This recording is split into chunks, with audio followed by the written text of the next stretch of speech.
మళ్ళీ అక్కడ వైరుధ్యాలు ఉన్నాయి. నిన్నగాక మొన్న బీహార్లో కులగణన చేసినారు, కానీ ఇప్పుడు మళ్ళీ కోట్లలో ఇబ్బందులు అక్కడ కూడా ఎదుర్కొంటున్నారు.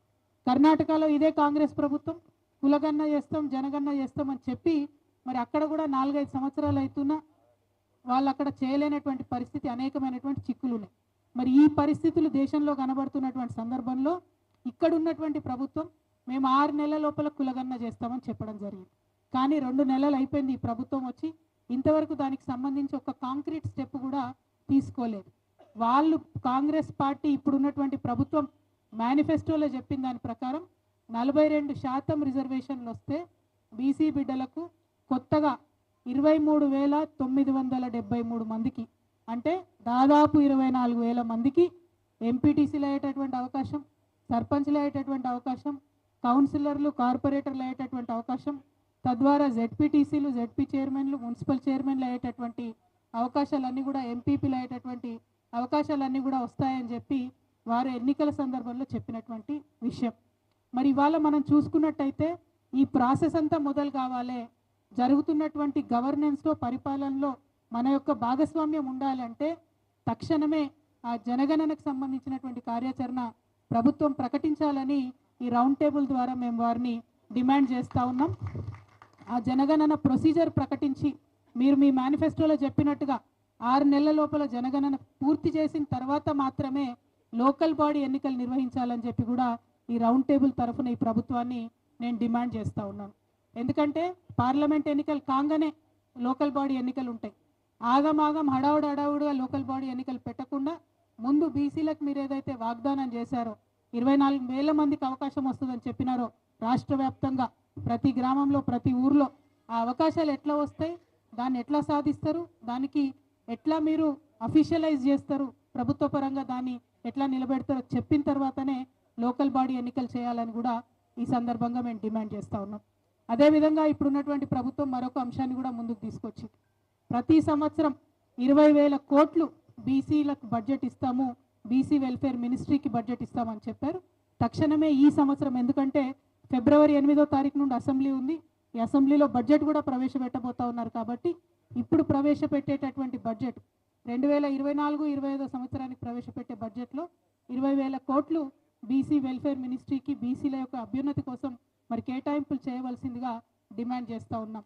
దాంతోపాటు బీసీ సబ్ ప్లాన్ని క్రియేట్ చేసి సబ్ ప్లాన్కి స్టాచ్యుటరీ ఒక పొజిషన్ ఇస్తామని చెప్పడం జరుగుతూ ఉన్నది. అంటే చట్టబద్ధత కల్పిస్తాం బీసీ సబ్ ప్లాన్కి అని చెప్తా ఉన్నారు. దాన్ని కూడా తక్షణమే ఈ ప్రభుత్వం టేకప్ చేయాలని చెప్తా ఉన్నాం.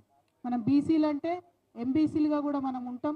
కొన్ని కమ్యూనిటీస్ ఎంబీసీలుగా మోస్ట్ బ్యాక్వర్డ్ కమ్యూనిటీస్ ఉంటాయి. ఈ ఇప్పుడున్నటువంటి ప్రభుత్వం మోస్ట్ బ్యాక్వర్డ్ కమ్యూనిటీస్ కోసం ఒక మినిస్ట్రీ సపరేట్గా ఏర్పాటు చేస్తామని చెప్పినారు.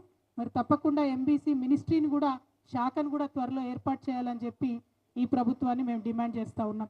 మరి మన జిల్లాకు సంబంధించి మన జనగామ జిల్లాను కూడా సర్దార్ సర్వాయి పాపన్న గౌడ్ జిల్లాగా మారుస్తామని కాంగ్రెస్ పార్టీ మొన్న ఎన్నికల్లో ప్రకటించడం జరిగింది. మరి తక్షణమే ఆ పేరు మార్చడానికి కూడా వారు కార్యాచరణ చేపట్టాలని కూడా ఈ సందర్భంగా డిమాండ్ చేస్తూ ఉన్నాం. ఇవన్నీ ఒక ఎత్తు అయితే ఇవాళ ఇక్కడికి వచ్చినటువంటి పెద్దలకు, మా మీడియా ద్వారా చూస్తున్నటువంటి తెలంగాణ యావత్ ప్రజానికానికి నేను ఒక గంభీరమైనటువంటి అంశాన్ని మేము ముందు పెట్టదలుచుకున్నాను. ఇవాళ మనం ఎవ్వరమైనా సరే తెలంగాణ సమాజంలో మన పిల్లలు చదువుకోవాలి, చదువుకున్నటువంటి పిల్లలకు ఉద్యోగాలు రావాలి, అందరం బాగుండాలి, భవిష్యత్తు బాగుండాలనేటటువంటి ప్రయత్నమే చేస్తూ ఉంటాం. దానికోసం అనేకమైనటువంటి ఏర్పాట్లు, చట్టబద్ధమైనటువంటి ఏర్పాట్లు కేంద్ర ప్రభుత్వం కొన్ని చేసింది, రాష్ట్ర ప్రభుత్వం కూడా కొన్ని చేసింది. కేంద్ర ప్రభుత్వంలో అత్యున్నతమైనటువంటి ఉద్యోగాలుగా మనం ఏది భావిస్తాం? ఐఏఎస్లు, ఐపీఎస్లు, ఐఎఫ్ఎస్లు, ఐఆర్ఎస్లు, వీటిని భావిస్తాం. ఇది నిర్వహించేటటువంటి సంస్థ యూపీఎస్సీ అనేటటువంటి ఒక సంస్థ ఉంటుంది. నిజానికి ఒక నానుడి ఉంది, మీ అందరికి కూడా తెలిసే ఉంటుంది. దేశ్కో కోన్ చలాతా అంటే పిఎం, సిఎం, డిఎం అంటారు. అంటే ప్రధానమంత్రి, ముఖ్యమంత్రి, డిస్ట్రిక్ట్ మ్యాజిస్ట్రేట్ అంటే కలెక్టర్. అంత పవర్ఫుల్ పొజిషన్ ఈ బ్యూరోక్రసీకి ఉంటుందని చెప్పి చెప్తారు. అటువంటి బ్యూరోక్రసీలో ఏం చేసినారు? మనకు ఎస్సీ, ఎస్టీ, బీసీలకు సపరేట్గా రిజర్వేషన్ పెట్టినామని చెప్పారు. అంటే బీసీలకు 27% యూపీఎస్సీ ఎగ్జామ్స్లో రిజర్వేషన్ ఉండాలని చెప్పారు.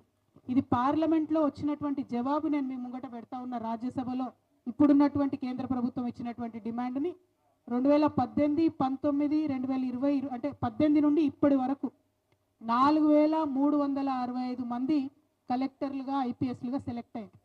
అంటే 4365 అందరు సెలెక్ట్ అయితే ఎస్సీ ఎస్టీ బీసీ అందరినీ కలిపితే 1195 మంది సెలెక్ట్ అయ్యారు. అంటే ఎంత? 27% మందికి మాత్రమే ఎస్సీ ఎస్టీ బీసీ పిల్లలు ఇలా కలెక్టర్లు అయినరు, ఐపీఎస్లు అయినరు, ఐఎఫ్ఎస్లు అయినరు. కానీ మిగతా అన్ని జనరల్కి వెళ్ళిపోయినాయి. ఇది ఎందుకు?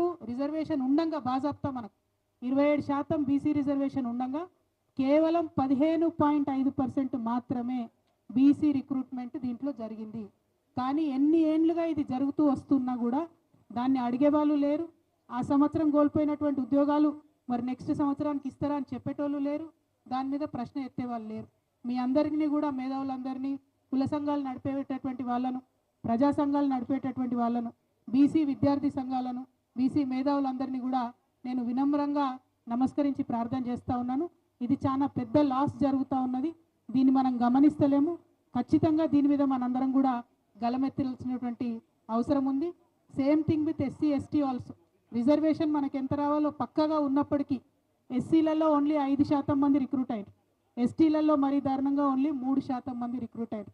బీసీలలో 27% ఉంటే 15.5% మంది మాత్రమే ఎన్నుకోబడ్డారు. మిగతా అన్ని జనరల్గా ఎవ్రీ ఇయర్ రిక్రూట్ అయ్యి వెళ్ళిపోతూ ఉన్నాయి. మరి ఆల్రెడీ వచ్చిన హక్కులనే మనం నిలబెట్టుకోలేకపోతా ఉన్నాం.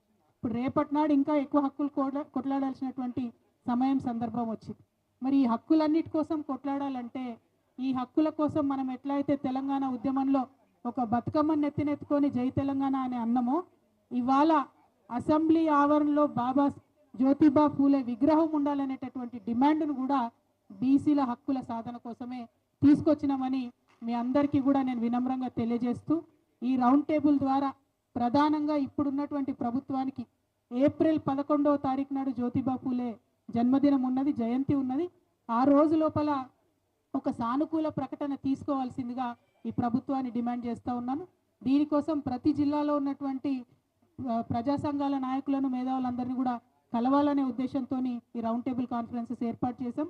మరి ఈ కార్యక్రమానికి వచ్చినందుకు మీ అందరికీ ధన్యవాదాలు తెలియజేస్తూ, మేము వెళ్తున్నటువంటి ఈ మార్గంలో సూచనలు చేయవలసిందిగా, ఇంకా ఏ విధంగా చేస్తే ఈ ఉద్యమం ముందుకెళ్తుంది, తీసుకున్నటువంటి డిమాండ్లు మీకు నచ్చినాయా నచ్చలేదా అన్ని విషయాలు కూడా సవివరంగా తెలియజేయవలసిందిగా నేను కోరుతూ, మరి సుందర్ రాజు గారు మోడరేటర్గా ఉన్నారు, మీకు ప్రత్యేకంగా ధన్యవాదాలు తెలియజేస్తూ సెలవు తీసుకుంటా ఉన్నాను. Thank you. జై తెలంగాణ, జై బీసీ. అయ్యో సౌండ్ వస్తలేదమే. జై బీసీ, జై పూలే, జై భీమ్. గట్టిగా అన్నారు. మొన్న మధ్యప్రదేశ్ పోతే చర్చ ఇదే జరుగుతుండే. బీసీల మీటింగ్ వస్తే జై భీమ్ అంటే ఎవరు చేతులు ఎత్తుతలేరు, ఎస్సీల మీటింగ్ పోతే జై పూలే అంటే ఎవరు చేతులు ఎత్తలేరు, మనందరం కలిసి ఉద్యమాలు చేయాలనేటువంటి చర్చ ఇలా అన్ని రాష్ట్రాల్లో జరుగుతున్నది. కాబట్టి మళ్ళొకసారి జై పూలే, జై భీమ్, జై